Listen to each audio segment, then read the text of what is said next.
বছর শেষে মারাত্মক দুঃসংবাদ আর্জেন্টিনা ফুটবলে। বড় সংবাদ দিয়ে শেষ হচ্ছে আর্জেন্টিনার 2023 সাল। চলতি বছরের শেষ দিকে এসে অন্তত 11 জন ফুটবলার ইনজুরিতে আক্রান্ত হয়েছে। ফলে নতুন বছরে লিওনেল মেসিদের বিশ্বকাপ বাছাই এবং কোপা আমেরিকায় পারফরম্যান্স নিয়ে তৈরি হয়েছে শঙ্কা। বিশ্বকাপ জয়ের পরের বছরটাও দারুণ কেটেছে আর্জেন্টিনার।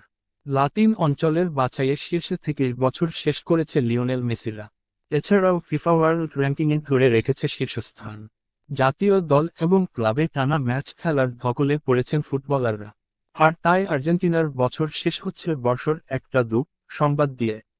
ইনজুরির তালিকা লম্বা করা আর্জেন্টাইন ফুটবলারদের মধ্যে সবচেয়ে বেশি 5 জন চোটে পড়েছেন ইংলিশ প্রিমিয়ার লিগে।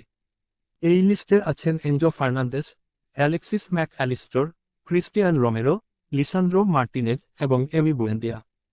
ক্লাবের কি